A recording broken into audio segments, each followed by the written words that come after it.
네, 민동기 김용민의 미디어 토크로 함께하겠습니다. 민동기 부장 어서 오십시오. 안녕하십니까. 네, 미디어 오늘의 민동기 부장.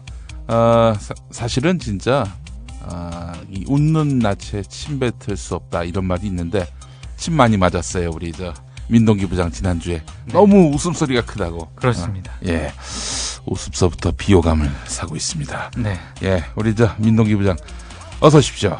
반갑습니다. 네. 예.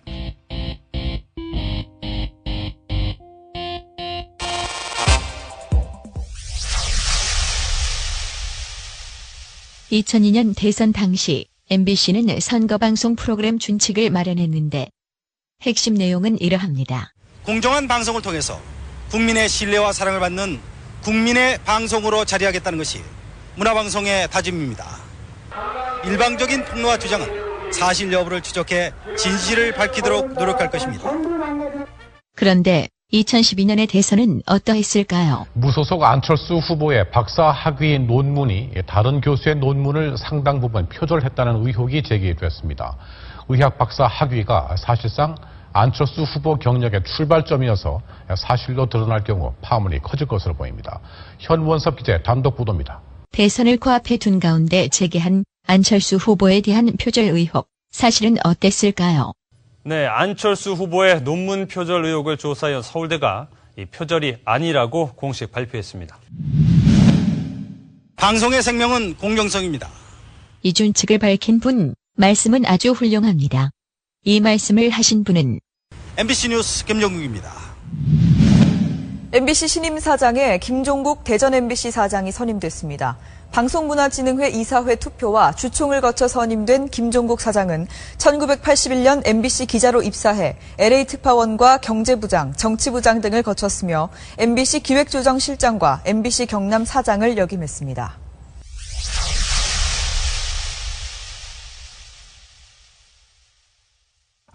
정말 어제 저녁에 MBC에 어떻습니까? 분위기가. 김종국 사장. 네. 머리부터 발끝까지 다 사랑스럽지 않습니다.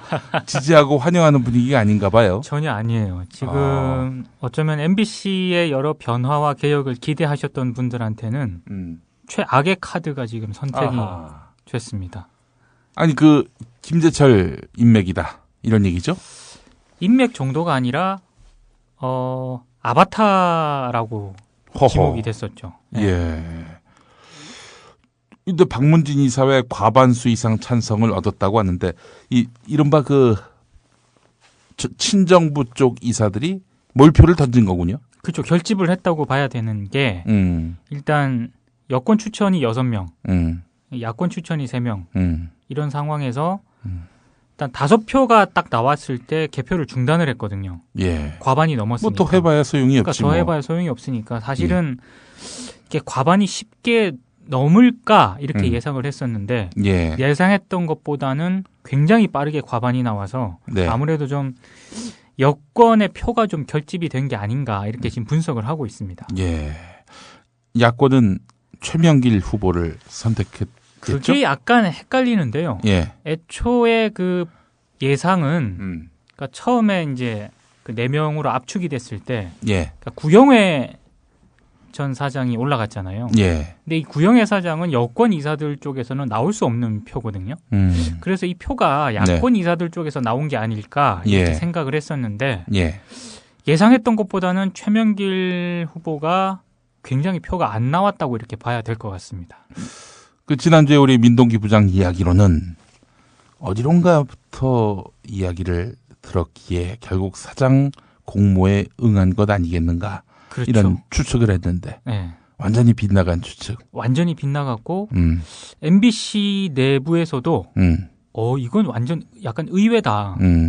그러면 최명길 후보가 오판을 했던가 아니면 뭔가 다른 어떤 여권 이사들로 하여금 뭔가 결집을 시키게 만든 어떤 요인이 있지 않았을까 이런 해석들을 하고 계시던데 어찌됐건 분명한 거는 지금 해직 언론인 그리고 지금 김재철 체제 청산을 염원했던 많은 그 언론인들과 시민들 입장에서는 이 선택돼서는 안 될 카드가 선택이 돼서 지금 앞으로 2013년 MBC는 상당히 좀 암울한 그런 시기를 좀 겪을 것 같습니다. 이분의 임기가 3년이 아니죠? 네, 내년 정확하게 한 3월 정도까지 3월까지. 임기를 하게 되는데 10개월 정도예요. 잘하면은 더 할 수도 있는 거고.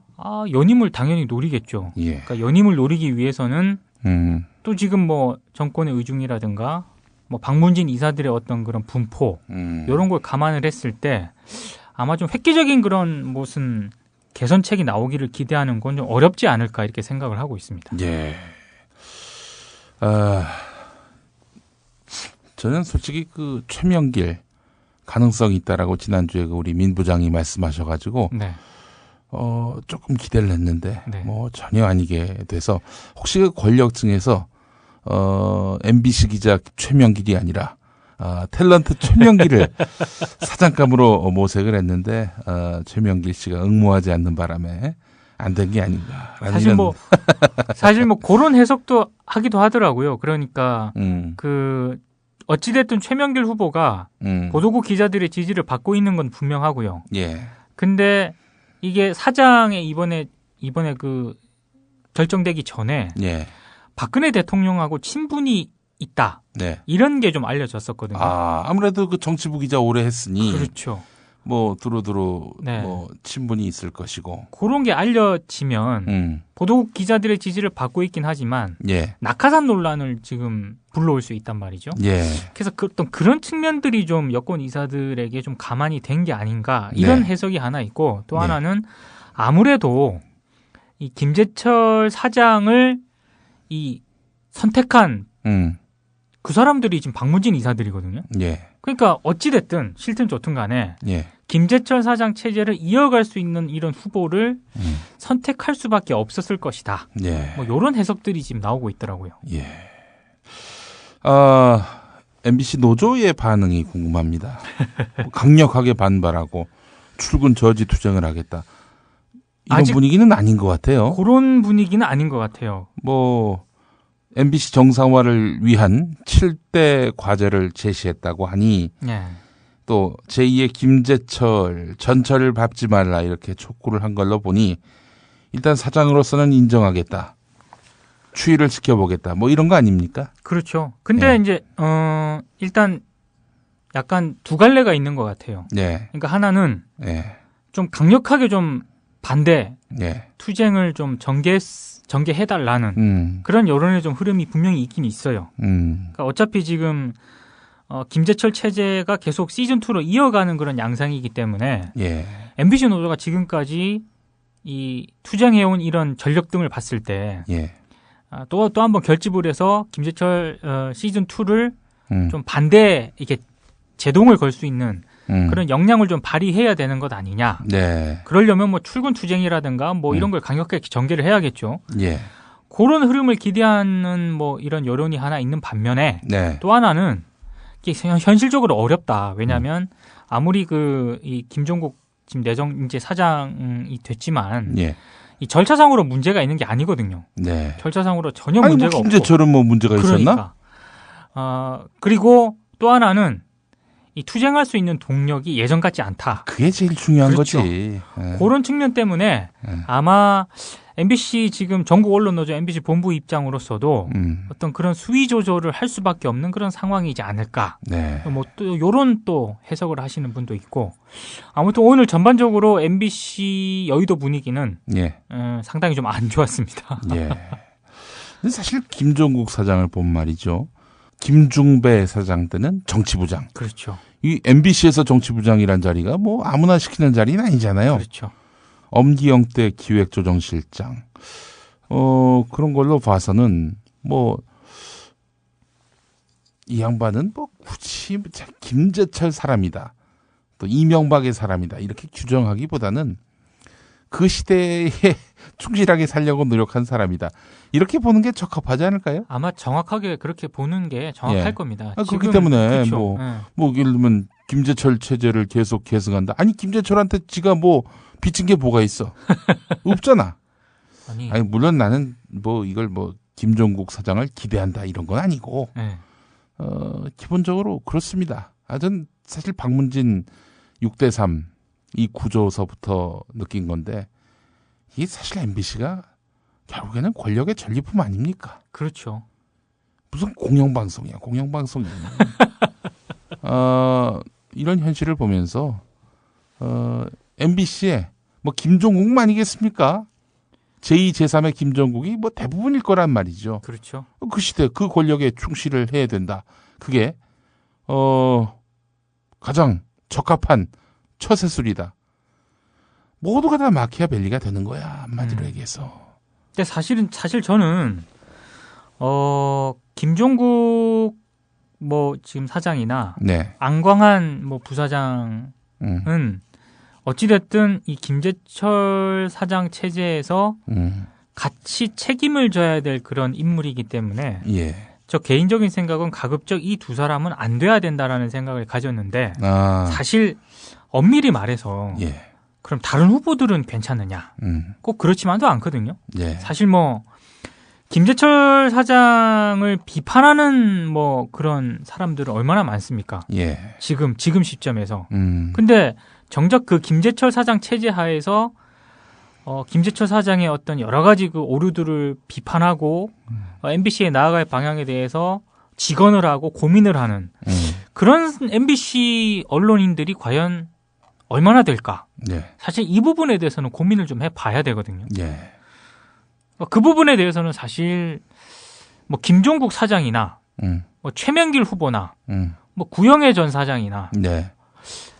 비슷하지 않을까요? 약간 정도의 차이만 있을 뿐. 그렇지. 어찌됐든 다 이 햇빛 같이 그 온기를 누렸던 그런 분들이잖아요. 네. 그러니까 그런 측면에서는 사실 뭐 특별하게 뭐 이례적이거나 이렇지는 않은데 다만 김재철 사장이 워낙 MBC를 망쳐놨기 때문에 예. 이 사람은 좀 안 됐으면 싶었는데 결국 이 사람이 됐어요. 그래서 네. 사실 저는 뭐 MBC 노조의 성명 이런 뉘앙스가 아니라 네. 기왕 사장이 되셨으니까 예. 정말 부탁드리고 싶은 말씀인데 사실 뭐 김종국 사장이 됐다고 해서 MBC 보도가 바뀌겠습니까? 저는 뭐 그렇게 바뀔 거라고 생각을 안 하거든요. 예. 다만 제발 다른 어떤 그 프로그램 경쟁력 있죠. 그런 부분에 있어서는 좀 신경을 써줬으면 좋겠고 그리고 이 조직이라든가 이런 거를 제발 좀 이 갈등이라든가 노조와의 극한 대치선선을 좀 긋지 말고 가급적 이렇게 좀 화합과 포용 이런 측면으로 좀 끌고 갔으면 좋겠어요. MBC가 뭐 보수 뭐 이런 거는 상관 안 할 테니까. 에이, 그걸 왜 김종국한테 요구하나? 박근혜한테 요구해야지. 박근혜 하자는 대로 할 텐데 틀림없이. 그렇잖아요? 왜 김종국한테 요구해? 그러니까 보도는 그렇게 가라 이거지. 아니 김재철도 솔직히 이명박이 요구하니까 그렇게 했었을 거 아니야. 그렇지. 박근혜한테 요구해야지. 근데 김종국 사장이 뭐 저랑 성향은 맞지 않고 네. 그리고 저는 이 사람이 MBC 사장이 돼서는 안 된다고 개인적으로 생각을 하지만 예. 되셨으니까 좀 안팎의 여론 같은 거는 최소한 좀 이 감안해서 반영할 줄 아는 그 정도의 어떤 그 보수주의자는 됐으면 좋겠어요. 저는 뭐 이런 생각이 듭니다. 지금 만약에 문재인 정부 라면은 물론 안 되겠지. 김재철의 어떤 그림자가 짙게 드리워져 있는 인물이니까. 하지만 예를 들어서 2008년에 이명박 정부가 들어서지 않고 예를 들어서 정동영 정부가 들어섰다. 그래서 2012년에 또 정권 재창출이 이루어져서 뭐 문재인 정부가 탄생했다. 난 그렇다면 김종국이 MBC 사장 될 수 있다고 봐. 당연하죠. 그렇지. 가능성이 있어요. 그러니까 김종국이 권력의 사람이지 뭐 개인 김종국이야? 김재철도 마찬가지고. 그러니까 사실 그게 김재철이 봐봐. DJ 존경한다는 말 듣고 내가 아주 전율이 다 올랐다고. 그러니까 그게 가능해. 뻥이 아니야 그거는. 그게 어떻게 보면 한국 언론의 어떤 그 아주 비참한 상황 중에 하나인데 사실은 앞서 얘기했다시피 정동영 만약에 문재인 정권으로 이어졌을 때 그럼 김종국 사장이 가능성이 없었느냐? 충분히 있습니다. 그렇지. 왜냐? 그쪽으로 코드를 맞출 수 있는 사람이거든. 이게 한국 언론의 비참한 거예요.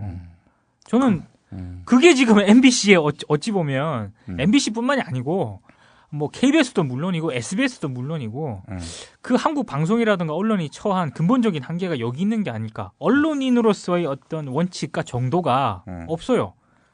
저는 만약에 그런 언론인 뭐 이 사장이 하나 나왔으면 좋겠는데, 아니 뭐 자신의 노선과 반대되는 어떤 그런 정권이 들어섰을 때 코드 맞추지 않고 뭐 하다가 잘린 한 사람 있지 않습니까? 네. 한 사람 있죠. 네. 정현주 전 KBS 사장. 그런 언론인 정도 하나 있어야 되는 거 아닙니까? 그러니까 이제 신경민, 김재용이 아니죠. 김세용. 또 최일구. 그렇죠. 이런 사람들은 정말 10,000명 중에 한두 명 나올 사람들이야. 근데 저는 개인적으로 최일구 앵커 같은 경우는 조금은 좀 다르지 않을까. 물론 이제 그 김재철 사장 때 반기를 돌고 이런 걸 뭐 탄압을 받았지만 최일구 앵커도 어찌 보면 폭넓은 의미에서 어떤 김종국 사장처럼 코드를 맞출 수 있다고 저는 보거든요. 그래 왔지. 그래 왔지. 그러니까 김재철 체제에서 앵커도 했겠지. 그렇죠. 주력 주말 뉴스데스크 앵커. 네. 아무나 시키나 그걸? 안 시키거든. 그러니까 맞추려고 했는데 자기가 이제 심정적으로 동한 부분이 있었던 거지. 그렇죠. 마음속에 그동안 묵혀왔던 이런 정의감 이런 것들이 다시 샘솟으면서 결국에는 앵커 자리 내놓고 그야말로 비바람을 맞으면서 풍찬 노숙했던 거 아닙니까? 김종국 씨가 90년대 초반 MBC 노조가 방송 민주화 운동을 벌일 때 열심히 하신 분이었습니다. 김재철도 열심히 했습니다. 그렇죠. 이진숙도 열심히 했습니다. 그 자리에서 그 시대에 충실했던 분들이 지금 MBC의 헤드입니다. 그 누구를 욕할 수가 없어. 어떻게? MBC의 운명이 그러한데 권력의 전리품인데 어떻게? 그럼 내가 너무 심한 말을 했나? 사실이잖아. 사실이죠. 그건 인정을 해야지. 안타깝습니다. 공영방송 노조원들이 정말 애를 쓰고 있고 공정방송을 위해 열심히 투쟁을 하긴 했지만 저는 참 이런 운명과도 같은 공영방송의 현실, 결국 권력에 따라서 그 공영방송의 어떤 그런 소임과 위상이 달라지는 이 비극적인 현실을 직시하지 않을 수 없다. 이 너무 말이 어려운데 예전에 이제 SBS 매일 아침 방송하러 갔을 때 엘리베이터를 탔는데 MBC 출신, MBC에서 SBS로 건너온 거의 퇴임 얼마 안 납둔 그런 논설위원이 있었습니다. 저하고 잘 아는 분이었는데 그 MBC가 지금 개판으로 돌아간다. 막 그러니까 이 양반이 얘 좀 MBC 큰일이다. 나는 그 양반이 정말 이 김재철의 어떤 횡포 이런 것들에 대해서 같은 문제의식을 갖고 있는 줄 알았어. 전혀 포인트가 다를걸요? 노조 걔네들 왜 그래? 아니 지금 정권이 그러하면은 거기에 발맞춰야지 왜 그래 도대체? 이러는 걸 보고 내가 너무 큰 충격을 받았어요. 왜 그런 걸 가지고 충격을 받고 그래요? 아니 이 사람들에게는 하나의 상식이고 그게 어떤 신념이야. 아니 씨발 권력이 지지라면 짓는 거지. 물라면 물고. 이게 바로 그분들의 공영방송 그 방송인들이 해야 될 본령이라고 보는 거죠. 근데 그런 사람들이 많아요. 방송사에 특히. 그게 이제 문제인 거예요. 정말 그 정권의 향배에 상관없이 뭔가 언론으로서의 원칙을 지키고자 하는 사람들은 소수. 그나마 소수인데 해직되고 떠나고 뉴스타파 만드시러 가고 지금 이런 상황이거든요. 그러니까 지금 더 없는 거죠 지금. 그래서 아마 MBC가 좀 쉽지 않은 지금 상황에 놓여 있는 것 같고요. 김종국 사장이 한 얘기를 보니까 그거더라고. 해직 언론인 문제라든가 노조와의 관계 설정 이런 거 있잖아요. 앞으로 시간을 두고 대화를 하겠다 이런 입장을 밝히셨던데 사실 시간을 두고 대화를 하겠다라고 하는 거는 10개월밖에 안 남았거든요. 본인 일단 여러 일 신경 쓰다 보니 10개월 다 갔네. 그렇죠. 그렇게 될 가능성이 많다는 거죠. 그러니까 노조와의 관계라든가 해직 언론인 복직 문제는 김종국 일단 내년 3월까지는 해결이 안 될 가능성이 많다는 거고 그러면 상당히 좀 파열음이 좀 생길 수 없다는 거죠, 지금. 그래서 상당히 좀 MBC가 지금 상황이 아주 안 좋습니다, 지금. 이게 결국 이런 거예요. 공영방송 회복론, 공영방송 재활 방안 이런 얘기들이 많이 나오잖아요. 네. 대한언론은 무슨 대한언론이냐? 공영방송이 제자리를 찾게끔 애쓰고 밀어줘야 된다. 이게 얼마나 그 참 현실과 동떨어진 이야기인지를 보여주는 대목입니다. 그렇죠. 예.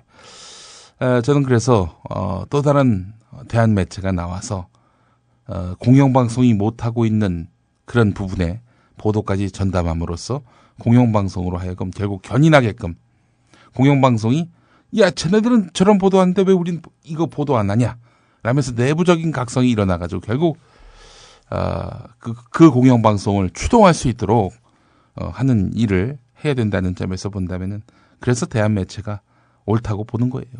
그런 것 같아요.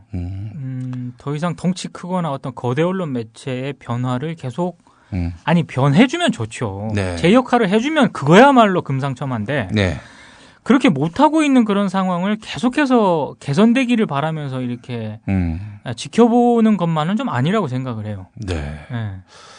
하여간 뭐 김종국 사장 시대가 열렸는데 노조의 이런 미온적인 반응으로 보나 또 본인도 뭐 노조와의 갈등 문제는 뭐 점진적으로 해결하겠다고 하는 걸로 보나 뭔가 MBC의 혁신적인 변화를 기대하기는 상당히 어렵기도 했다. 사실은 기사를 준비를 하고 있었어요. 어떤 준비냐? 네. 만약에 사장이 되면 네.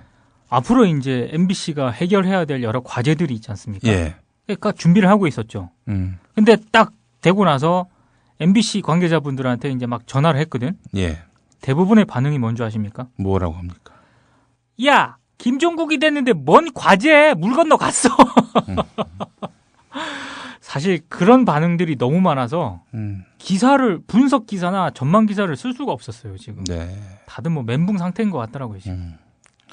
너무 멘붕 가지실 거 없어요. 뭐 어제 오는 사실 일이야? 뭐 저는 저는 제3자라서 그런지 모르겠지만 뭐 이게 뭐 하루 이틀 된 것도 아니고 네. 그래서 좀 멘붕 진짜 빠지지 마시고 예. 각자 할 일을 예. 좀 착실히 하셨으면 좋겠습니다. 네. 네. 자, 김종국의 노래를 듣겠습니다. 사랑스러워. 머리부터 발끝까지 다 사랑스러워. 네가 나의 여자라는 게 자랑스러워. 기다림을 즐겁고 이제 공기마저 달콤해.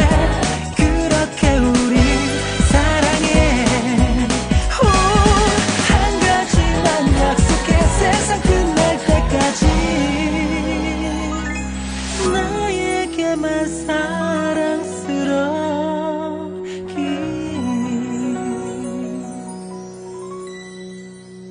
자, 난 그 5월 2일자 한국일보 일면 보고 기절하는 줄 알았습니다. 아니, 그 회사 벽에 붙을 대자보 같은 성격의 그런 글이 신문 지면에 나왔어요. 노조가 발표한 성명이 신문 1면에 이렇게 나와버렸던 거죠.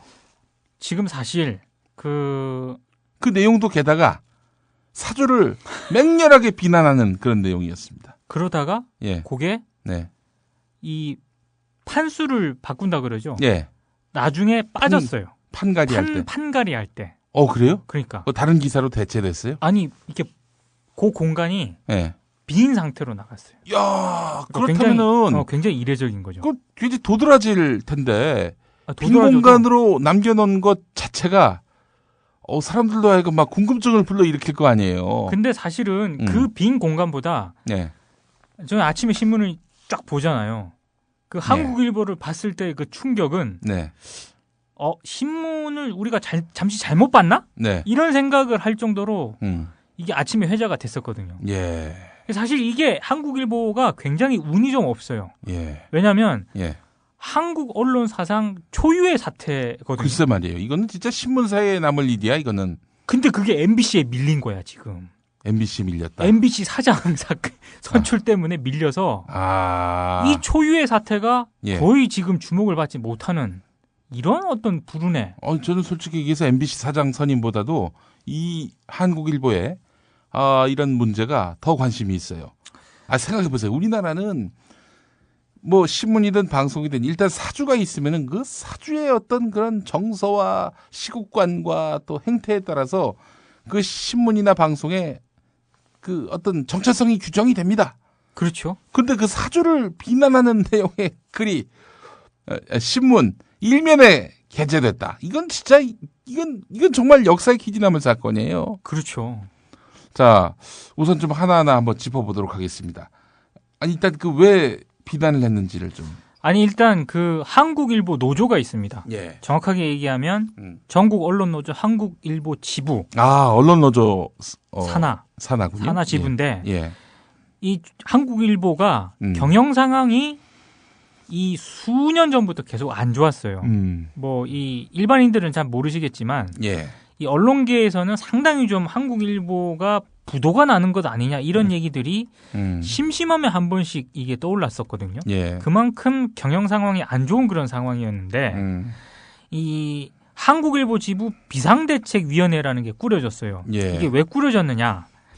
이 한국일보 사옥이 있는데 이 매각 과정에서 간단하게 말씀을 드리면 200억 상당의 손해를 지금 한국일보 사주인 장제구 회장이 손해를 끼쳤다는 거죠. 그래서 배임 혐의로 이 장제구 회장을 서울중앙지방검찰청에 고발을 합니다.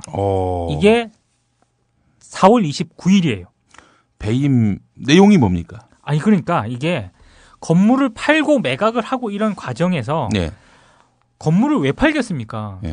회사에 그 판 돈으로 뭔가 회사에 이득을 해서 경영 정상화를 꾀하려고 판 돈이잖아요. 그 한국일보 사옥이 있던 자리가 노른자위거든. 그 광화문 근처. 그렇죠. 그 청와대 부근에 있는 그 사옥이에요. 안국동 넘어가는 쪽에. 그렇죠. 아주 저기 땅값이 좀 비싼 그런 곳인데. 중학동이더군요. 그렇죠. 중학동. 하여튼 경영이 굉장히 안 좋아서 그 사옥을 팔아서 이제 뭐 새 건물로 가되 그 판 돈으로 이제 여러 가지 한국일보의 경영적인 어려움을 해소하기 위해서 판 거 아니겠습니까? 근데 알고 봤더니 그게 경영에 이 한국일보 쪽으로 돈이 간 게 아니라 장제구 회장의 그러니까 그 돈이 정확하게 그러니까 쉽게 말씀드리면 도대체 그 매각한 돈이 어디로 갔는지 모르겠다는 거야.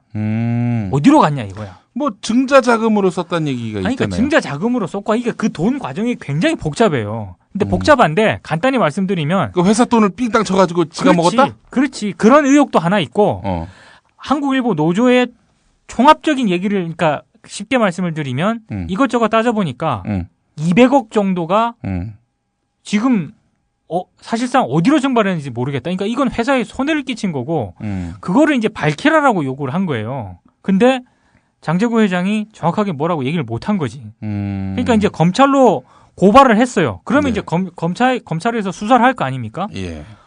수사를 해서 이게 정말 배임에 해당하는지를 보면 뭐 될 텐데 갑자기 한국일보 장제구 회장이 5월 1일 노동절 때 그것도 저녁에 인사를 단행을 합니다. 대규모 인사를. 근데 그 대규모 인사가 상당히 문제가 많습니다. 뭐 이렇게 승진을 한 케이스도 있지만 갑자기 부산 쪽으로 발령이 나고 그러니까 한마디로 물먹은 그런 케이스가 많죠. 그러니까 이거는 상당히 전격적인 어떤 그런 결정인데 이 인사를 두고 한국일보 노조에서는 장제구 회장이 검찰 조사에 대비하기 위해서 측근들을 핵심 포스터에 앉혔다. 이제 이런 의혹을 제기를 하는 거죠. 그래서 근데 여기서 문제가 뭐냐면 그럼 그렇다면 편집국장도 바뀌었어요? 바뀌었죠. 그러면 지면 사유화도 머릿속에 되는 넣은 거죠. 걸까요? 이게 사상 초유의 일인 게 지금 보통 장제구 그러니까 보통 사주가 있는 회사면 편집국장은 사주의 편을 듭니다. 그렇죠. 이번에 한국일보는 편집국장이 편집국장도 인사 대상자였던 거예요. 그러니까 편집국장이 사주의 반기를 드는. 그래서 한국일보 노조가 발표한 성명서를 예. 한국일보 일면에 실어버리는 그러니까 초유의 사태가 발생. 교체 대상자인 편집국장이 승인했기 때문에 그게 실릴 수 있었다. 그렇죠. 근데 중요한 거는 지금 바뀐 또 한국일보 편집국장이 있지 않습니까? 네. 인사가 새로 난 예. 한국일보 기자들이 예. 인사 받지 마라 이런 거예요. 사실 뭐 이 정도 분위기가 되면 네. 통상 기자들의 어떤 신망을 받고 있거나 이런 편집국장이면 네.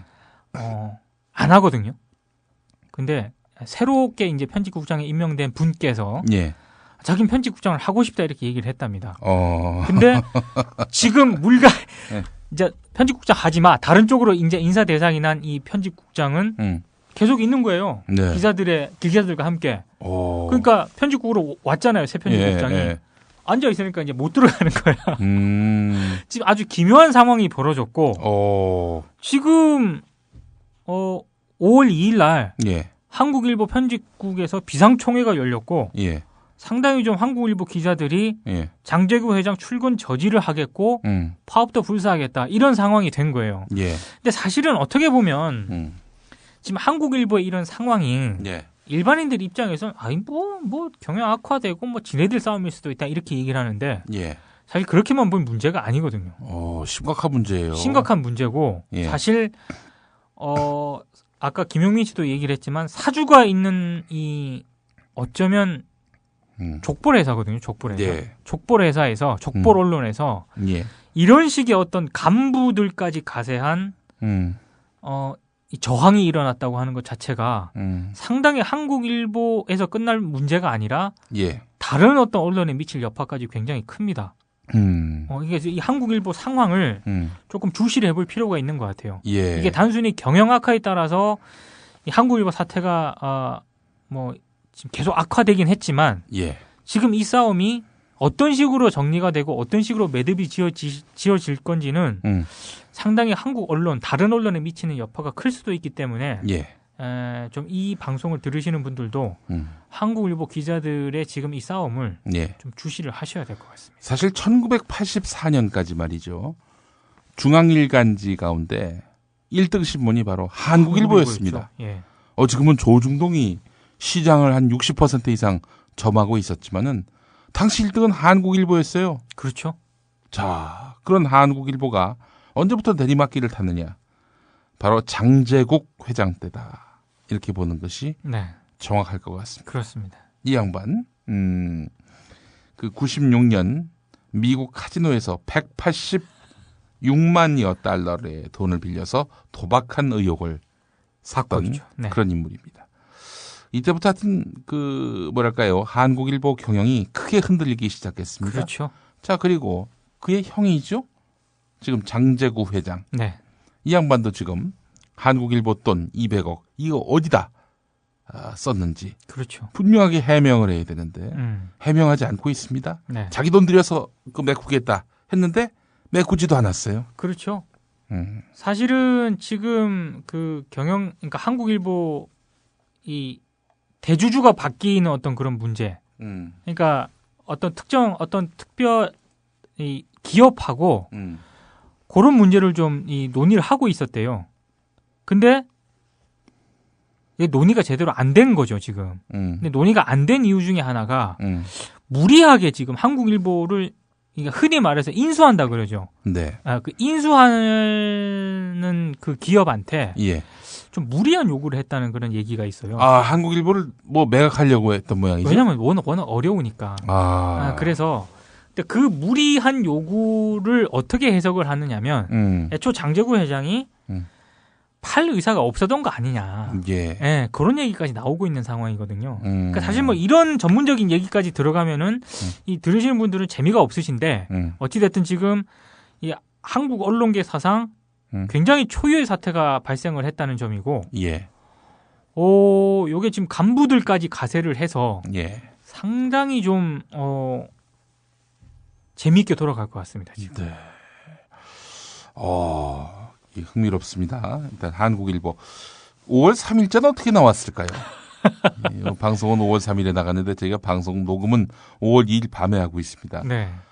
일단 5월 3일자도 이영성 편집국장, 그러니까 교체 대상인 그렇죠. 이영성 편집국장이 오케이한 그런 판이 나가겠죠. 그렇죠. 그러니까 그러면 사측에서 이 법적 대응을 하거나 강제 집행을 하거나 뭐 이런 형식으로 해서 그런데 근데 그게 쉽지도 않은 게 예.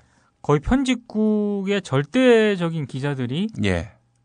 지금 단결이 돼 있거든요. 그러니까 쉽지 않을 겁니다, 아마 지금. 예. 예를 들어서 기자들 다 내쫓고. 그렇게 해야 돼요, 지금. 장제구 회장이 단독으로 편집을 하겠다. 그러면은 뭐 신문을 낼 수는 있겠지. 연합뉴스 기사 대충 우라카이 하고 말이죠. 그렇죠. 그럼 굉장히 이제 한국일보 이 역사를 봤을 때 예.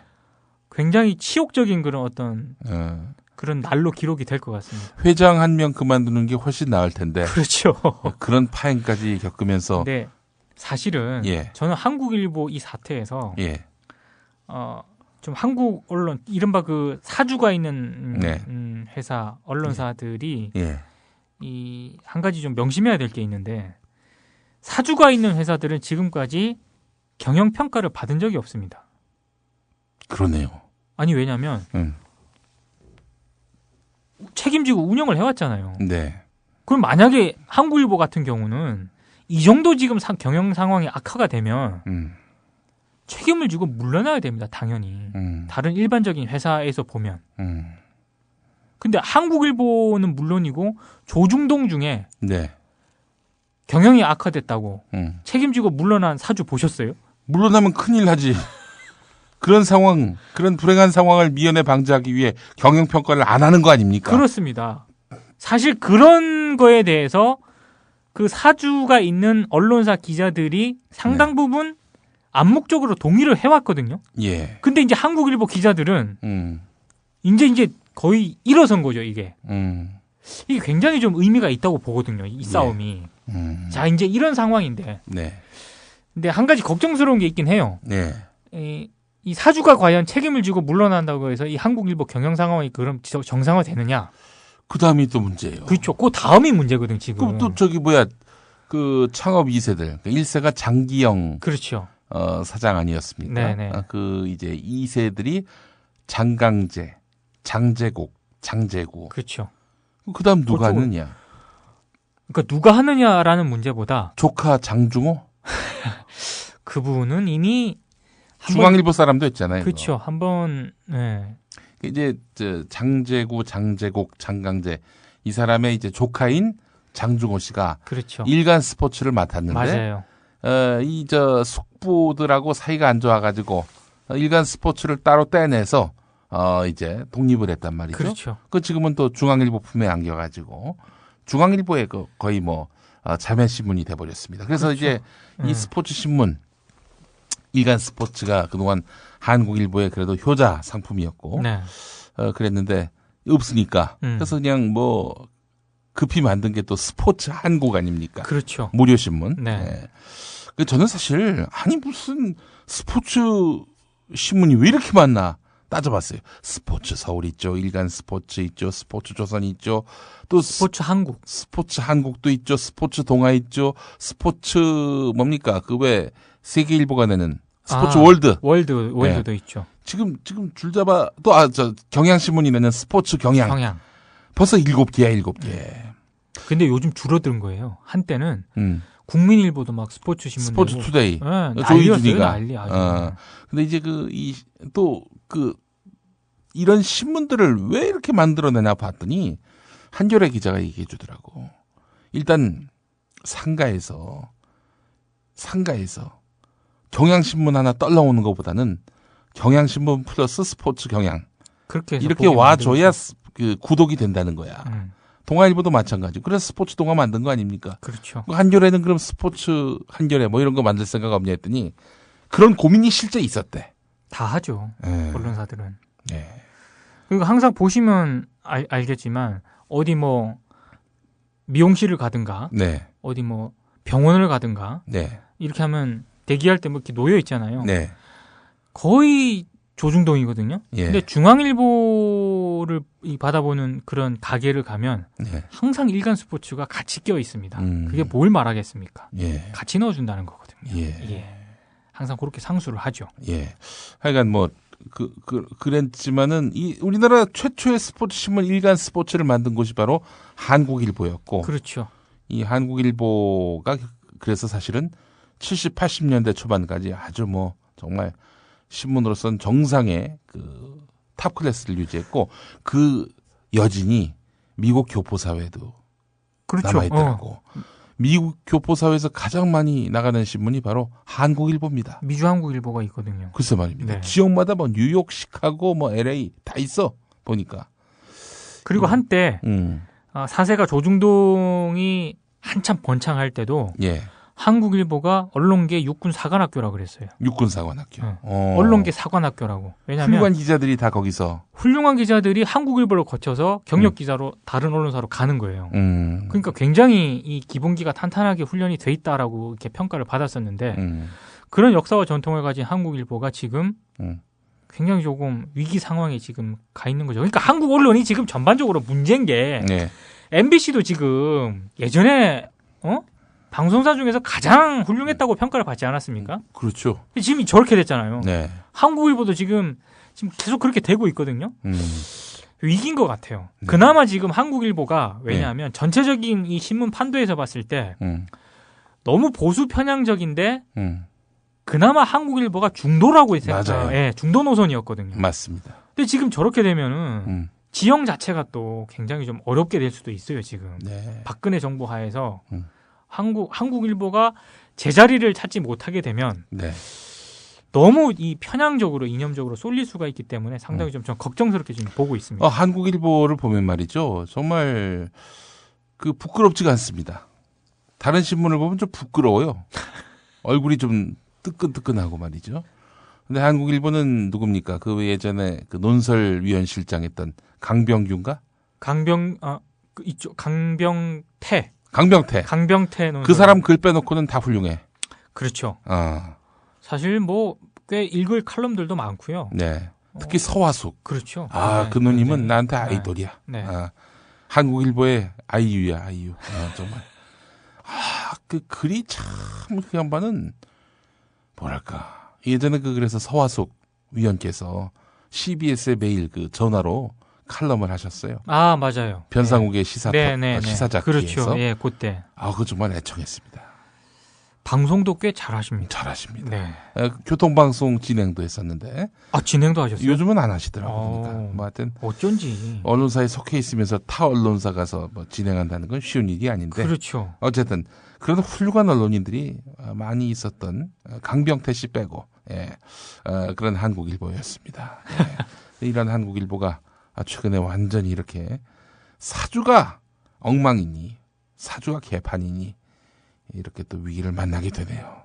사실 사주를 반대하는 건 아니에요. 저는 경영 능력이 뛰어나면 저는 족보를 해도 괜찮다고 생각을 하거든요. 하지만 경영 능력도 검증되지 않았고 제대로 지금 회사 뭐 자구책을 내놓지도 못하고 그렇다고 장기적인 어떤 마스터 플랜을 내놓느냐 그런 것도 아니고 도대체가 뭘 하는지 모르는 이런 어떤 그런 사주가 있는 회사, 있는 이런 언론사 요거는 좀 심각한 문제고 하여튼 좀 한국일보의 이 싸움이 어찌됐든 기자들의 승리로 이 귀결되기를 바라지만 또 승리로 귀결된다고 하더라도 그러면 지금 이 경영 상태를 개선하기 위해서는 또 다른 어떤 물주 이런 흔히 말하는 경향신문처럼 사원주 신문으로 갈 수는 없을까? 그것도 한 방법이긴 한데 그러려면 또 여러 가지 논의가 필요하겠죠.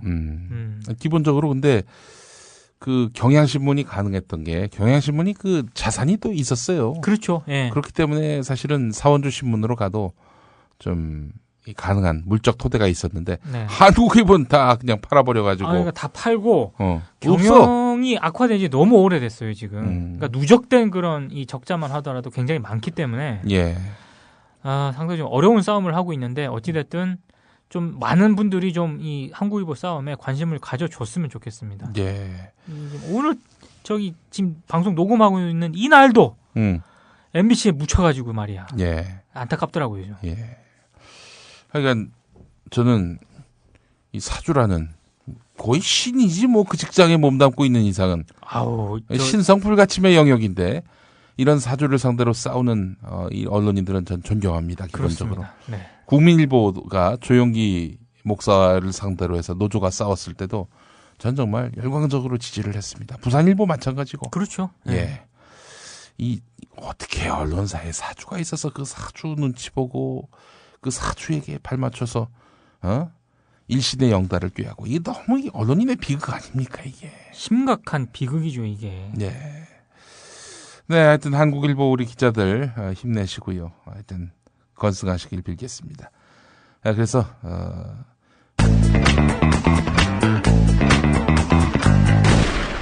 네, 민동기 김용민의 미디어 토크 함께하고 계십니다. 사실 제가 신문 마니아였습니다. 그래요? 예. 안 그럴 것 같죠? 네. 어느 정도냐면은 내 신문사 창간일을 다 기억해. 이야. 연도는 좀 아리까리한데 조선일보 3월 5일, 동아일보 4월 1일, 중앙일보 9월 23일인가 그럴 거고, 이야. 한국일보가 6월 9일인가 그래요. 그리고 국민일보 12월 10일, 세계일보 2월 1일, 경향신문 10월 6일, 한겨레가 5월 15일. 뭐 그렇습니다. 왜 그랬냐면은 왜 창간일을 기억하느냐? 창간 기념일에 신문이 두툼하게 나오거든. 그렇죠. 읽을 거리가 많아가지고. 많죠. 그날은 꼭 사봐야 한다. 1월 1일자하고. 그렇죠. 해서 제가 아주 열심히 그걸 사서 읽었던 기억이 납니다. 김용민 씨가 미디어오늘 왔었어야 되는데. 심지어는 어떤 정도냐면은 그 신문 쪼가리를 보고 이 폰트만 봐도 이게 어느 신문인지를 알 수 있을 정도. 그렇죠. 예전에 진짜 폰트 구별하는 것도 상당히 예전에 굉장히 신경 썼었어요. 네.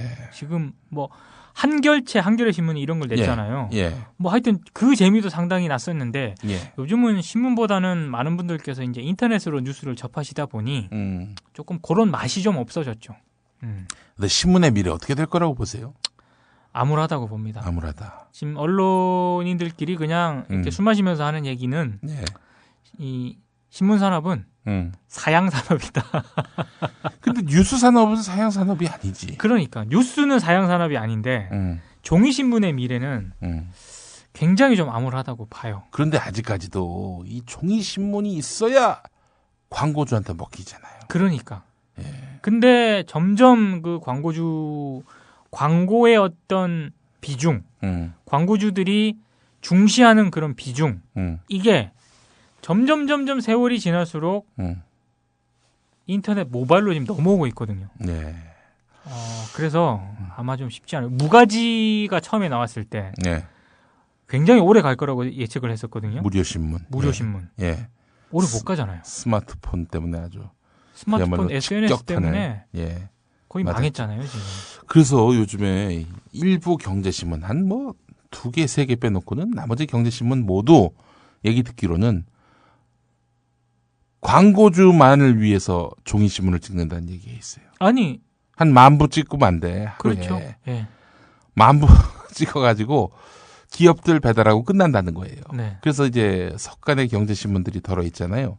이 신문들 보니까 예전에 석간이 오전 10시에 그 마감을 했는데 요즘 11시 반에 한대.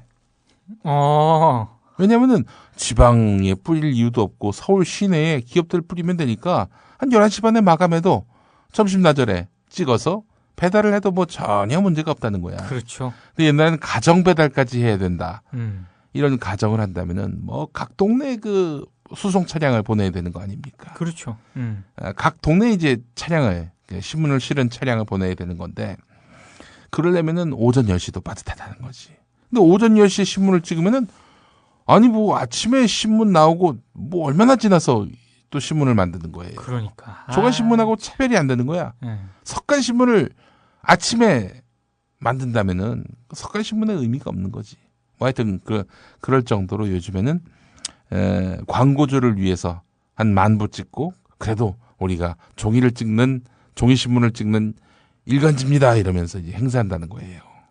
근데 오래 못 갈 거예요. 그마저도. 아니 가겠어요. 왜냐면 광고주 입장에서도 예. 사실 뭐 지금 언론사에 종이신문에 광고 주는 게 광고 효과를 때문에 주는 게 아니거든요. 예. 무서워서 주잖아요. 무서워서. 솔직히 씹을까봐. 작심하고 어떤 해당 기업에 대해서 흔히 말 업계 용어로 조진다고 이렇게 해보세요. 예. 얼마나 그게 머리가 아프겠어요. 네.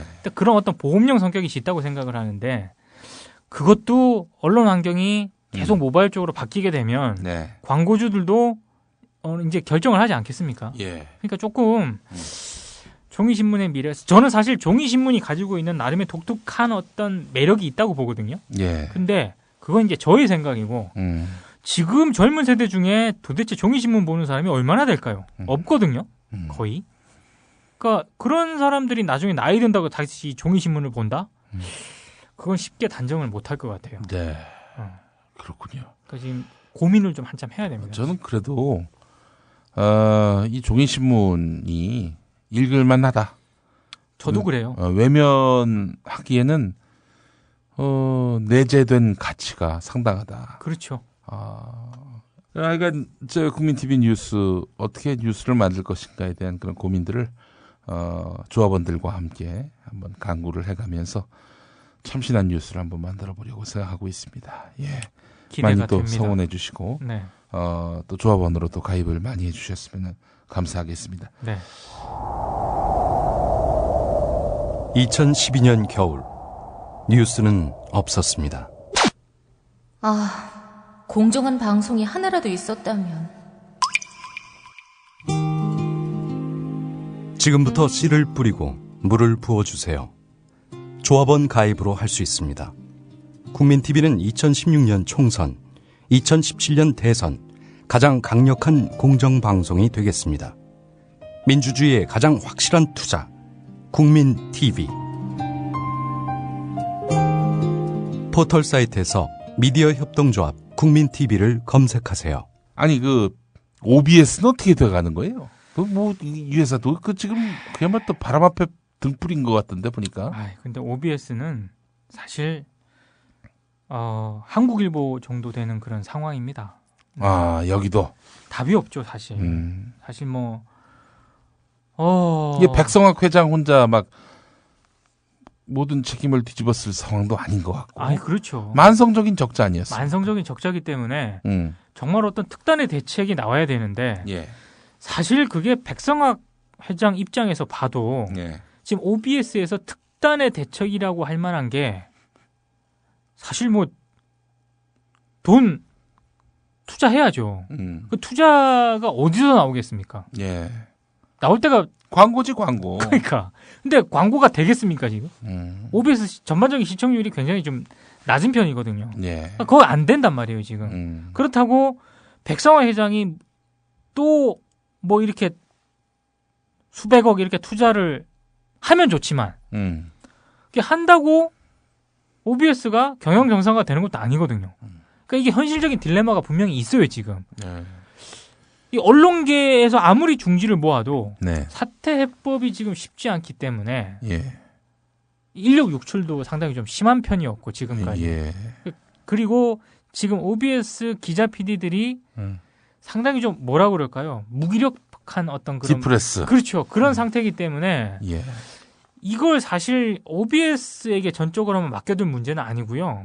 사실 이게 전반적으로 한번 이건 언론계 전체가 공감대를 형성을 해야 됩니다. 일각에선 그런 얘기 하더라고요. 경기 인천 지역을 상대로 한 방송이다 보니 서울에서 방송이 잘 시청되지 않았고 그것 때문에 결국에는 경영난이 가중됐고 오늘의 위기가 왔다 이렇게 얘기하는 사람들이 있는데 난 동의하지 않아요. 기본적으로. 저도 아니 경기 인천에 사는 사람만 지금 1,500만인데 그렇죠. 그 사람들만 잘 잡았어도 OBS가 왜 여기까지 왔겠어요. 방송 잘 못 만들어서 그런 거 아닌가? 방송도 잘 못 만들었다고 볼 수도 있고 저는 또 다른 측면은 지금 사실 OBS가 또 다른 지상파잖아요. 그렇죠. 지상파. SBS하고 똑같은 지역 민방이야. 지역 민방이거든요. 수도권에서 그게 과포화된 상태였다 분명하게. 그러니까 시장적으로 봤을 때 예. 애초 허가할 때부터 가능성이 없었던 게 아닌가. 저는 이런 생각이 좀 들긴 들어요. 물론 이 방송을 만약에 듣는 OBS 분들은 굉장히 좀 반대할 수도 있고 섭섭해하실 수도 있는데 예. 한국의 지상파 시장은 좀 포화된 상태인 게 저는 맞는 것 같아요. 예. 예.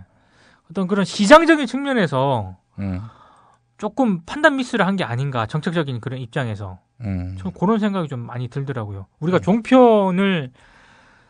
종편 경영이 굉장히 어렵지 않습니까, 지금? 예.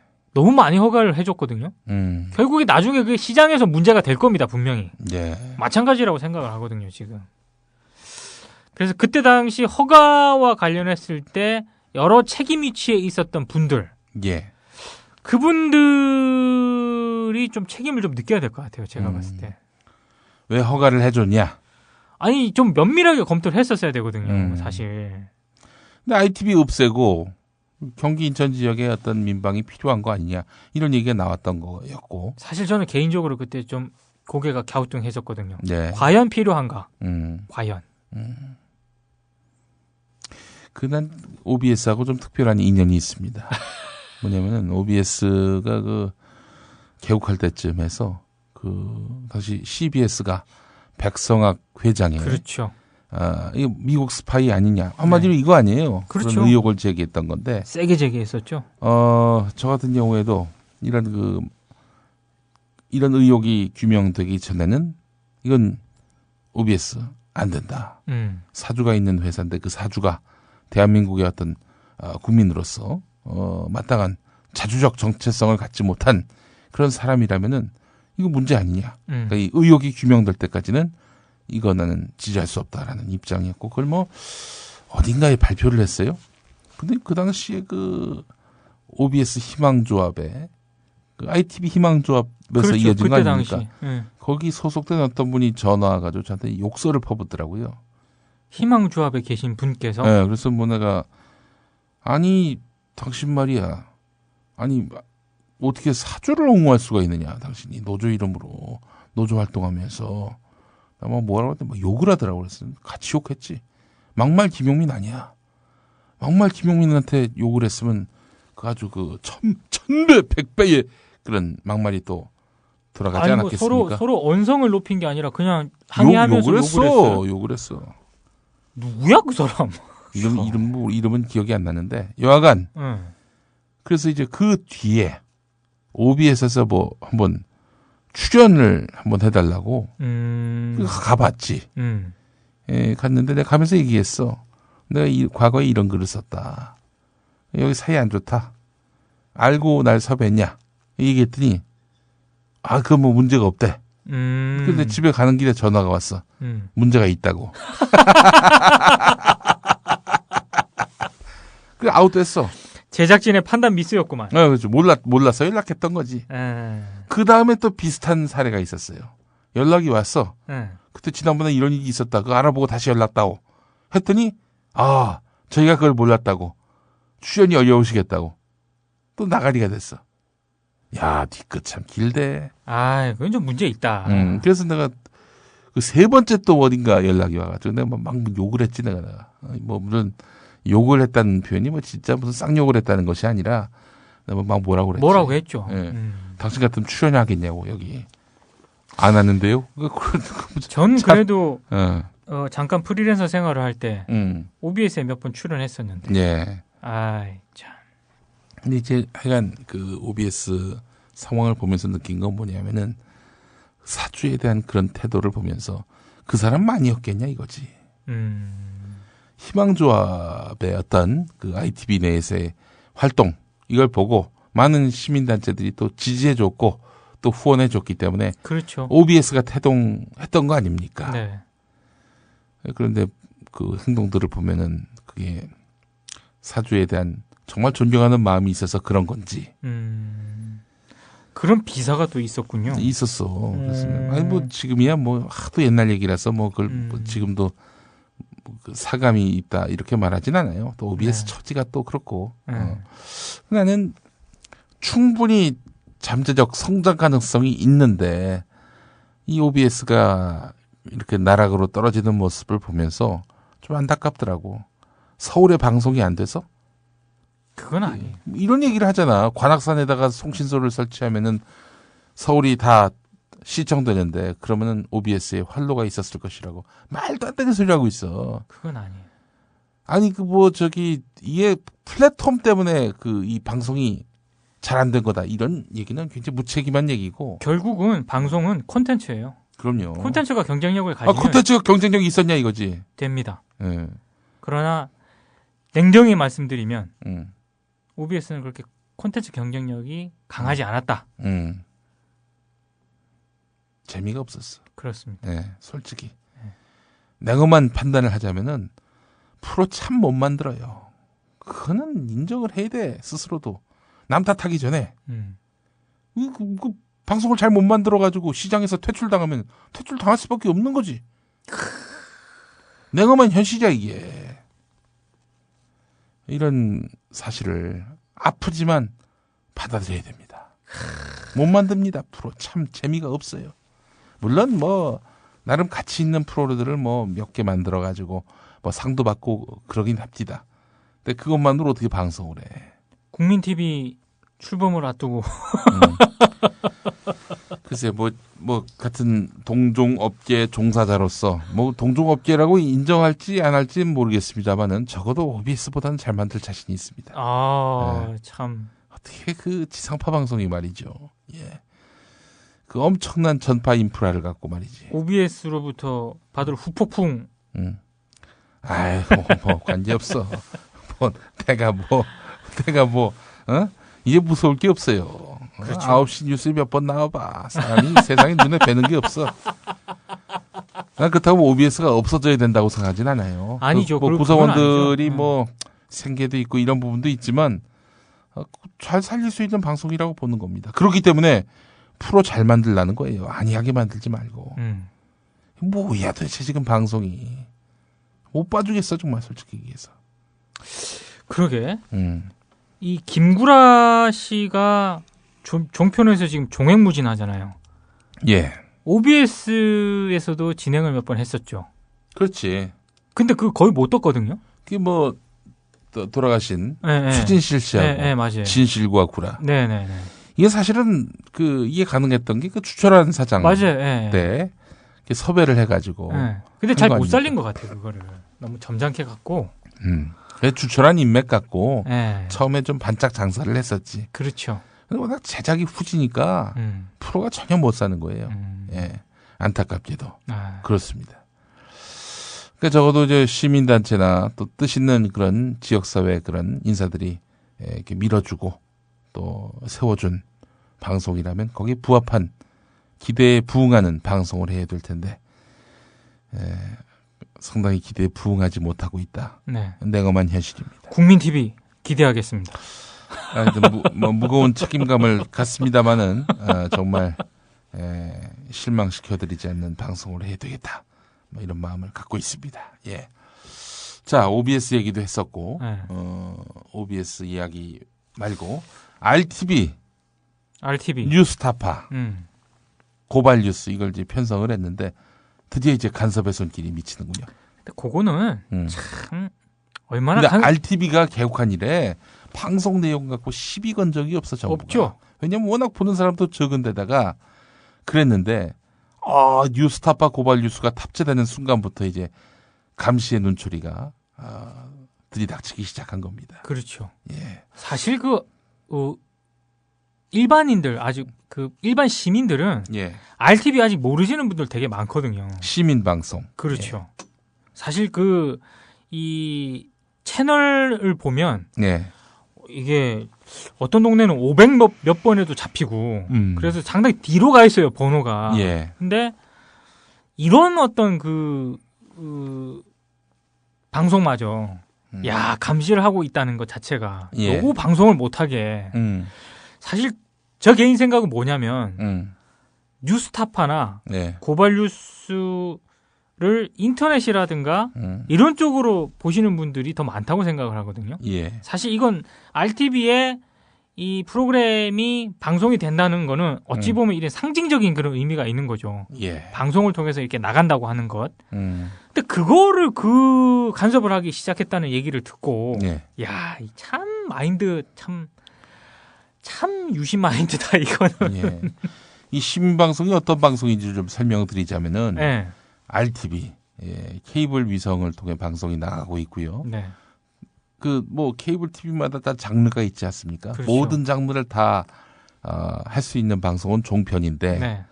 종편은 아닙니다. 기본적으로 네. 이 시민 방송의 성격은 시민들의 제작된 방송물을 트는 겁니다. 네. 그게 전체 편성의 80%가 돼야 합니다. 그렇죠. 80% 밑으로 떨어지면 안 돼요.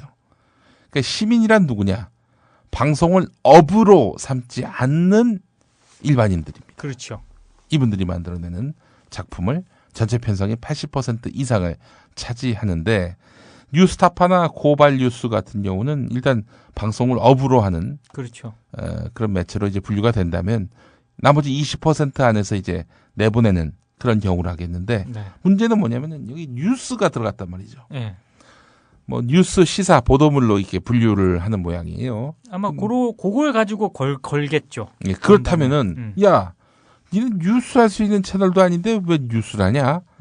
이런 논리로 이제 분명히 그렇죠. 시비를 걸 거란 말이죠. 네. 실제로 케이블 TV에서 뉴스를 하려면 지상파거나 종편이거나 혹은 그 뉴스 채널이거나 이래야 하는데 그렇지 않은 다른 케이블이나 이런 데는 보도 기능이 없죠. 예, 뉴스를 할 수 있는. 예. 물론 이제 보도 기능이 있는 일반 케이블도 있습니다. 네. 이를테면 뭐 지역 뉴스만 할 수 맞아요. 있는 예. 지역 케이블, 네.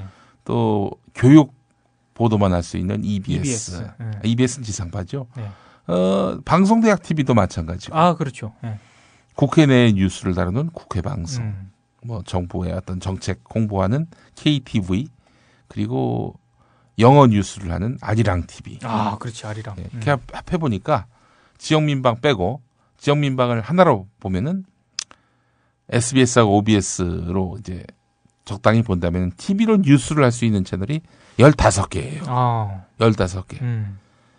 15개 뉴스 채널인데 그렇지 않은 채널에서 뉴스 타파 고발 뉴스가 나간다. 이거는 안 된다는 것이 이제 박근혜 정부 입장인 거고. 그렇죠. 네. 이거 아마 제가 봤을 때는 방송이 못 나갈 것 같습니다. 못 나갈 겁니다, 아마. 예. 예. 아마 나가게 되면은 RTV 문 닫을 수도 있어요. 네. 예. 그렇죠. 없앨 수 있어요. 없앨 수 있거든요. 맘만 예. 먹으면. 그러니까 사실은 국민 TV가 RTV하고 그 손을 잡을 마음을 갖지 못하는 부분입니다. 그렇죠. 아니 내가 살겠다고 왜 남을 죽여? 근데 또 RTV 관계자들 얘기를 들어보니까 또 관계자분 얘기를 들어보셨고 마음이 참담합니다. 왜냐하면은 이명박 정부 초기에 수구 언론들이 이 RTV는 좌파 방송이다. 아 맞아요. 예. 그래가지고 이 RTV가 전국에 의무전송되는 게 다 끊어지고 또 정부 지원금 다 끊어지고 굉장히 어려웠었어요 그때. 그래서 말 그대로 채널만 남아놓고 운영이 됐던 거죠. 그렇죠. 그 방송을 어떻게 내보내느냐. 송출 대행 업체가 있잖아요. 네. 거기서 이제 내는 거예요. 그러니까 여기서 프로그램 갖다 주면은 트는 건데 프로그램이 제작비가 없으니까 운영비가 없으니까 옛날에 틀었던 그 방송을 또 틀고 또 틀고 또 틀고. 그러니까 제가 예전에 한양대에서 애들 강의할 때 그때 학생들에게 창작품을 만들어가지고 이걸 RTV에 냈어요. 2008년 9년 일인데 2013년에 아직도 그게 나가고 있습니다. 안타까운 거지. 그래서 얘기 들어보니까 2000년에 만든 것도 아직도 나간다는 거야.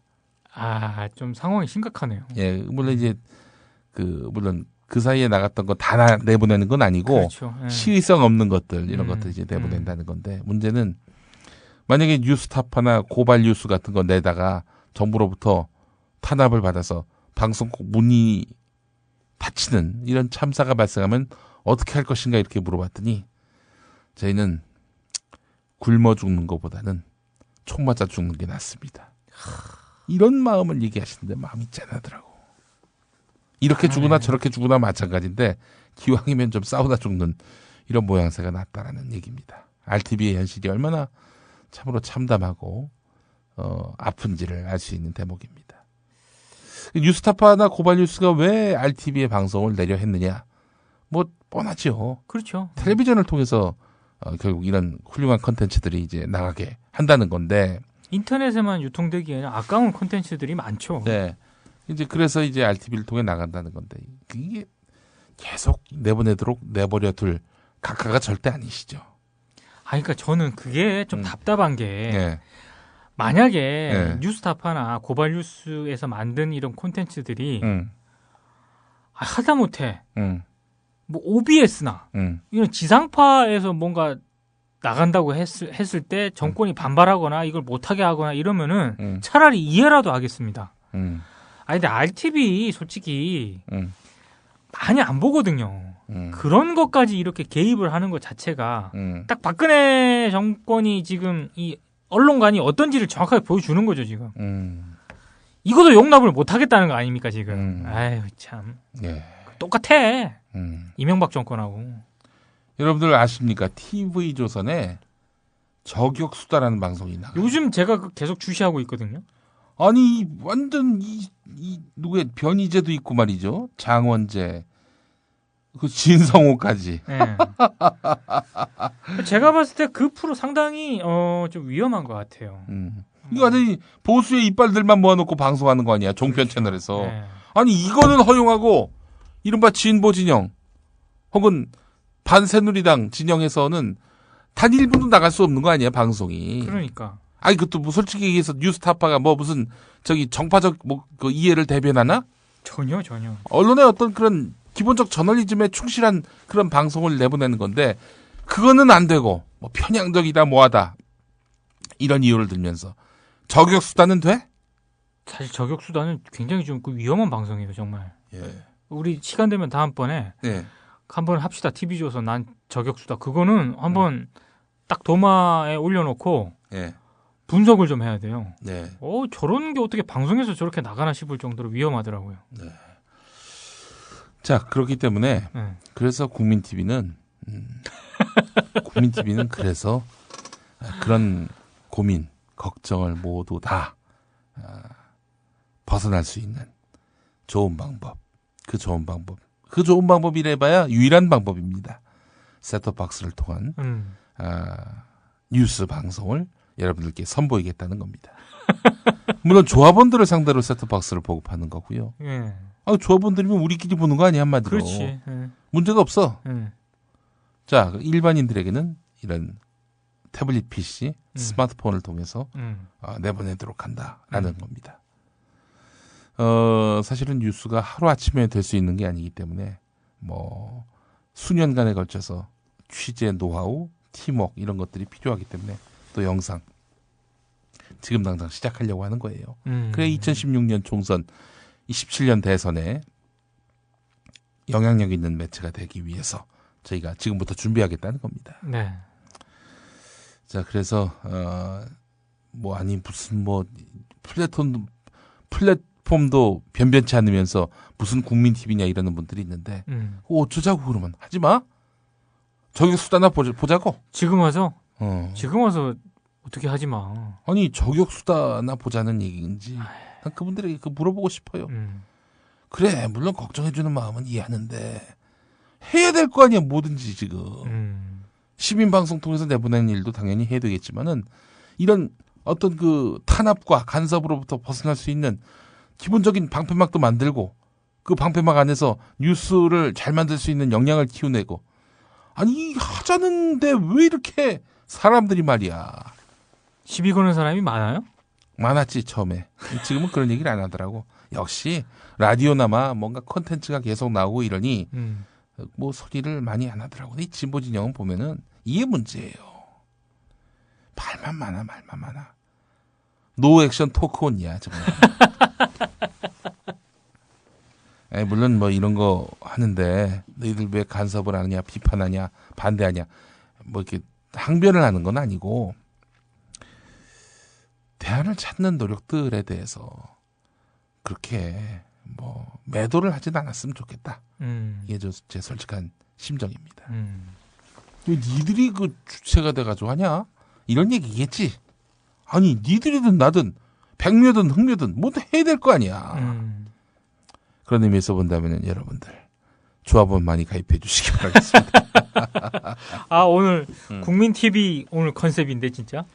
그러니까 다 뭐 사실 그런 거지 뭐. 민동기를 밑밥으로 깔고.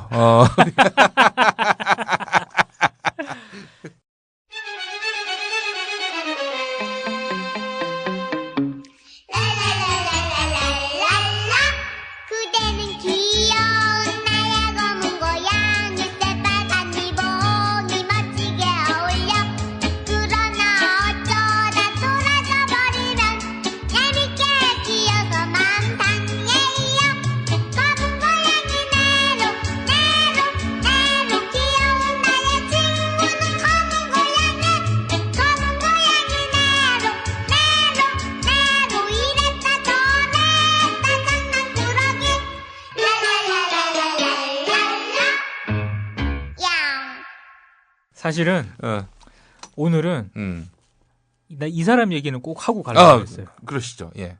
하금열. 하금열. SBS 사장했던. 네. 청와대 비서실장했던. 대통령 실장했었죠.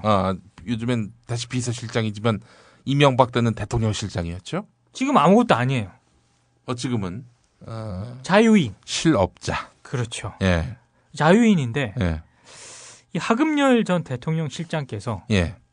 자유인임에도 불구하고 SBS로부터 차량 서비스를 받고 있답니다. 지금도? 네.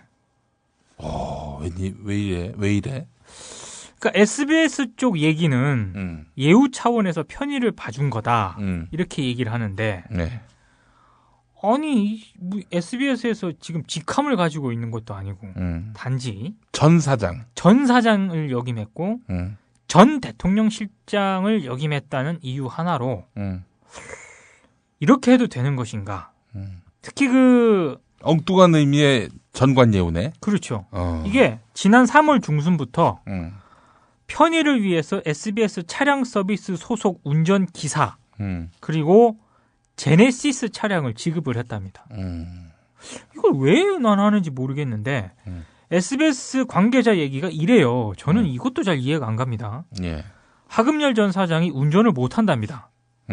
대통령 실장 퇴임 이후에 전 사장에 대한 예우 차원에서 3월 19일부터 4월 8일까지 차량 지원을 했다 이렇게 밝혔는데 네. 이게 그럼 4월 8일까지 차량 지원을 하고 안 하느냐? 앞으로 그쪽에서 무슨 대안을 마련할 때까지 계속 해주겠다는 거예요. 그러니까 계속 할 수도 있다는 거 아닙니까? 무슨 고문으로 영입되거나 그러지 않아요? 전혀 아니에요. 전혀 아니. 예. 그러니까 이게 이명박 전 대통령과 관련된 행사 모임 때 이제 주로 이용을 한다고 하는데 예. 이거는 좀 아닌 것 같지 않습니까? 이게 아무리 전 사장이고 전 대통령 실장을 지냈다고 하더라도 SBS가 이렇게까지 하금열 전 사장을 예우해줄 필요가 뭐가 있을까? 기사를 구할 때까지 편의를 봐주는 취지다 이렇게 얘기를 하는데 예. 아니 기사 구하기가 그렇게 어렵나요? 저는 좀 이해가 안 갈 뿐더러 예. 하금열 전 실장도 이에 대한 개념이 좀 별로 없으신 분 같아. 이건 문제가 충분히 있을 수 있는 사안인데 예. 이거를 과연 어떻게 봐야 되는지. 지난번 방송에서 모 정당으로부터 차량 지원을 받았던 모 인사가 갑자기 생각이 나면서 이분들의 특성은 이런 거에 대한 개념이 별로 없나라는 이런 생각이 좀 들어요. 지난주에 얘기했던 그 인사가 하금열 사장은 아닙니다. 절대 아닙니다. 예, 네, 시가 아니에요. 네. 예. 하여간 하금열 사장 하니까 또 생각나는 분이 있습니다. 누굽니까? 누구라고 얘기할 수도 없지 당연히. 예. 너 아니야 이 새끼야. 좌파 명단 만들어서 하는 그런 아주 정말 기상천외하니까 넌 아니니까 일단 안심해. 모 인사가 있는데 시모 씨라고 합시다. 저는 방송하고 나서 네. 주변에서 기자들은 물론이고 지인들이 네. 도대체가 누구냐. 일단 이것도 분명히 밝히겠습니다. 차량을 제공받았다는 그래서 그분과 이 좌파 명단 그 갖다 바친 그 팔푼이하고는 다른 사람입니다. 다른 사람입니다. 다른 사람입니다. 네. 헷갈려하는 사람도 있고 또 그 좌파 명단 갖다 바친 그 인간은 방송사 직원이 아닙니다. 그렇죠. 예. 그 방송사 PD로 하는 사람도 있더라고요. 아닙니다. 아니에요. 예. 방송을 굉장히 좀 좋아하시는 분이긴 한데 네. 방송사 직원은 절대 아닙니다. 그렇습니다. 또 엉뚱한 사람도 잡으려고. 방송사 직원 아닙니다. 네. 예. 그분은 당사자는 직원이 아닙니다. 자, 근데 이제 문제는 뭐냐? 그 시모 씨. 시모 씨는 완전히 그 앞서 얘기했던 그렇죠. 그 차량 제공받은 사람, 네. 또 좌파 명단 갖다 바친 사람과 또 무관한 사람입니다. 네. 예, 그분은 말이죠. 새해에 신년 벽두에 그 자기가 속한 방송사의 남자 직원들에게 메일을 보냅니다. 뭐 메일 보낼 수 있죠. 뭐 신년 인사 뭐 이런 거 할 수 있는 건데. 수위 조절 잘하죠. 근데 신년 인사를 보내는데 말이죠. 야한 사진을 보내는 거예요. 여자 벗은 사진. 이거를 보냈는데 와. 그게 그렇게 약발이 세다면서요. 그 야한 사진을 본 사람들이 하는 얘기가 일관되게 하는 얘기가 정말 자기는 살다 그런 사진 처음 본다는 거야. 저도 보고 싶습니다. 수많은 뭐 누드 사진, 비키니 사진이 있는데 그 사진은 정말 도대체가 어떤 사진이에요? 기상천외하다는 거야, 진짜. 그 왜 심재철한테 안 보내주나 몰라. 보셨어요? 아니 그 사람들한테 들은 얘기지. 뭐 나한테 어떻게 그 메일이 와? 아니 그 하나 좀 보내달라 그러지. 네. 같이 좀 보게. 난 그 방송사 직원이 아니니까. 그렇지. 그는 이제 얘기할 수 없는 거지. 그렇죠. 예. 근데 그래서 근데 그 양반에 대해서 욕하는 사람들이 없어. 그 방송사에서. 남자 직원들을 중심으로. 그 사진의 약발인가요? 그런 것 같아. 그러니까 더 보고 싶네. 훌륭한 분이란 얘기는 하지 않아. 하여튼 적어도 욕은 안 해. 그 양반한테. 이 관리는 그렇게 하는 거구나. 참. 그러니까 어떤 남자로서의 유대감? 뭐 이런 것들이 될까요? 도대체 그 사진이 어떤 사진인지 모르겠지만 그 사진에 대해서 증언하는 사람들은 정말 기가 막히다는 거야, 정말. 저도 개인적으로 그분 아는데 예. 제가 그 사진 좀 보내달라 그러면 보내줄까요? 아니 보냈다는 걸 인정하지 않겠지. 그렇구나. 예. 안타깝네. 예, 그렇습니다. 야, 너 아니야, 너. 너는 좌파 명단을 갖다 바치잖아. 야한 사진을 안 보내고. 차라리 야한 사진이 낫네. 그분 참 그 명단 같은 거 올리시고 말이야지. 예, 정말 아주 그 인간 하여튼 이 상식과 원칙이 바로 서는 세상에 제일 먼저 하여튼 이름 깔 거야, 이 새끼야. 듣고 있나? 들을 거야, 그 새끼. 틀림없이. 귀가 간질간질 할 거거든. 또 지랍도 넓어서요. 또 지 욕할까봐 관계 인사들. 진짜? 지가 갖다 바친 인사들 동태 파악해, 이 인간은. 아니, 나름 깔때기야, 막. 정보 수집하고 막 그런다더라고. 그래. 또 박근혜 당선 가능성이 높으니까 또 그쪽 인사들한테 줄대고 뭐 그랬었어요. 몇 년 후에 저 나오는 거 아니에요? 응? 뭐가 나와? 후에 뭐가 나와? 저 국회 이런 쪽으로 나오는 거 아니야? 정치권으로? 네. 그럴 수도 있겠지. 근데 그런 새끼를 정치권에서 갖다 쓴다면은 또 그런 새끼들이 가는 곳이 또 정치권이기도 하지. 널려 있는데 뭐. 야, 이 새끼야. 그때 우리가 비웃어 줄게.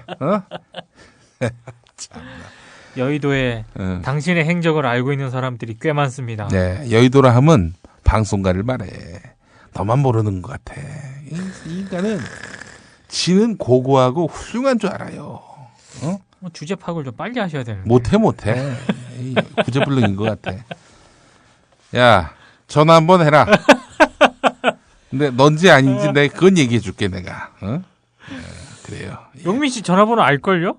알지? 알 거야. 내 전화번호 알 텐데. 알지. 아니, 또 방송계에 몸을 담고 있으니, 내가 또 거의 이쪽에, 한때는 거의 뭐 시장의 포식자였어. 내가. 그렇지. 뭐 틀면 나왔거든, 항상. 내 전화번호가 모를 리 없을 거란 말이지. 예. 요즘 또 이 국민 TV가 또 워낙 여러 콘텐츠들이 인기가 좋아서 분명히 알고 있고 예. 저도 지금 방송과 기사를 꽤 쓰기 때문에 분명히 레이더에 잡힐 거란 말이에요. 당연하지. 우리 방송 난 듣는다고 봐. 끊임없이 듣는다고 봐. 연락을 안 해. 개새끼. 야, 이 새끼야. 야, 어떻게 그걸 갖다 바칠 생각을 하냐. 난 참 정말 어처구니가 없어가지고. 예, 정말 아이들이 보고 배울까 걱정됩니다. 예. 어린이날이 다가오고 있는데. 그렇죠? 그렇구나. 네, 어린이날 다가오는구나. 민동기 김용민의 미디어 톡 오늘 수고 많이 하셨습니다. 수고하셨습니다. 예, 미디어 오늘의 민동기 부장이었습니다. 고맙습니다. 감사합니다. 예.